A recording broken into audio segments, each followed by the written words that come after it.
deuxième partie du clip sur le testament. Maître Juan Carlos, pourriez-vous nous dire comment faire un testament? Bien, la procédure de faire un testament est très facile.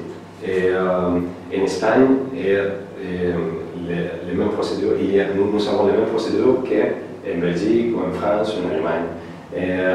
Le testament passe par un rendez-vous avec le notaire.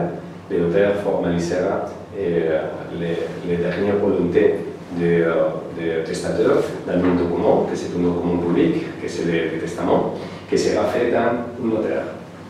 Y a-t-il une importance de faire son testament en Espagne? Bien,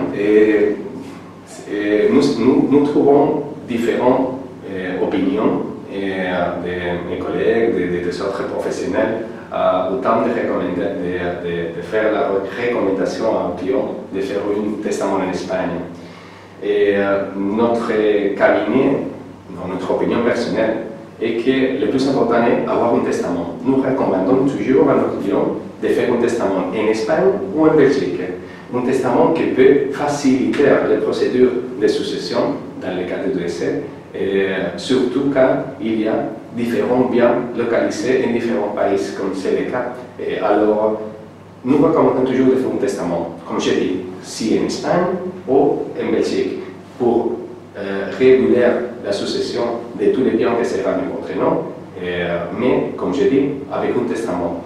Et surtout, est très important aujourd'hui, comme je dis, pour localiser, pour identifier la loi à réguler votre succession, le testament sera le mécanisme de document dans lequel vous fera l'identification de la loi que vous décidez ou que vous voulez pour réguler votre succession en cas de décès, qui peut être la loi de votre nationalité ou la loi espagnole dans laquelle se trouve le bien. Alors, cette option peut être décidée ou doit être décidée dans le testament.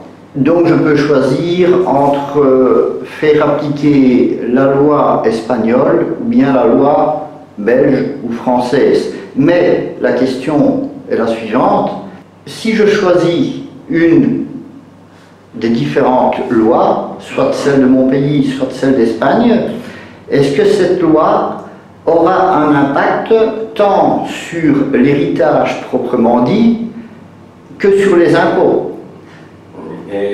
On doit faire la différence. Il y a une convention européenne récente qui dit qu'un national d'autre pays, avec bien en un pays, d'autres pays de la communauté européenne, par exemple une française ou une belge qui a propriété en Espagne, par exemple un appartement, et dans le moment où il y a deux lois en conflit, la loi nationale du testateur et la loi des pays où se trouvent les biens, la loi européenne donne l'option, la faculté au testateur de choisir entre la loi nationale ou la loi des pays où se trouvent les biens pour réguler la succession en cas de décès. Mais, très important, les impôts seront toujours payés dans les pays où se trouvent les biens, surtout pour les biens immobiliers. Alors, si vous avez un appartement en Espagne, et vous êtes française ou belge, et vous pouvez choisir dans votre testament que sera la loi belge ou la loi française qui régulera votre succession et qui déterminera qui sont les héritiers. Mais comme l'appartement se trouve en Espagne, l'impôt sera payé, l'impôt de succession par votre propriété en Espagne sera payé en Espagne. C'est très important. Alors, merci de faire attention à ça.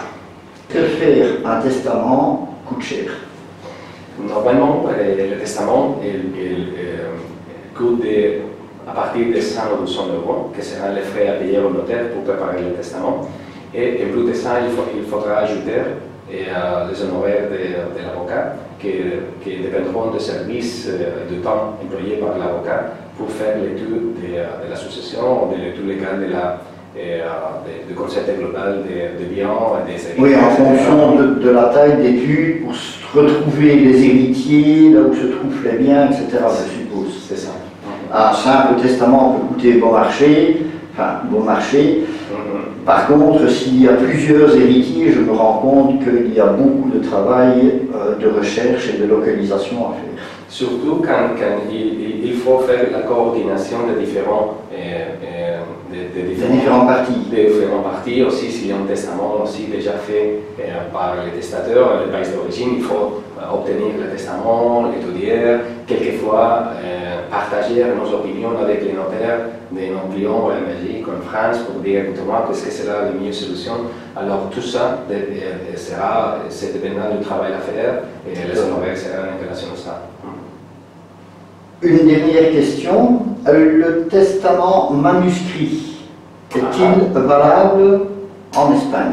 Ou est-il utilisé? Bien, le testament manuscrit est utilisé en situation critique, en situation spéciale, dans lesquelles les testateurs ne peuvent pas assister à un notaire. Très bien, je suppose donc que si nos auditeurs ont des questions à se poser, qu'ils peuvent venir vous contacter. Oui, évidemment, nous sommes à votre disposition par n'importe quel type de questions ou d'avis que vous pouvez avoir besoin en Espagne en relation à l'association. Nous sommes spécialistes en droit successorial, en héritage, en succession internationale. Et on parle français, on parle aussi allemand et anglais. Et vous pouvez aussi visiter notre site dans lequel on trouvera beaucoup d'informations en relation à l'association d'un point de vue francophone des pays en Belgique, en France, en Suisse, au Luxembourg. Et alors bien, toute notre équipe, nous sommes à votre disposition et on sera très heureux de vous connaître. Merci. Merci à vous, Maître Juan Carlos.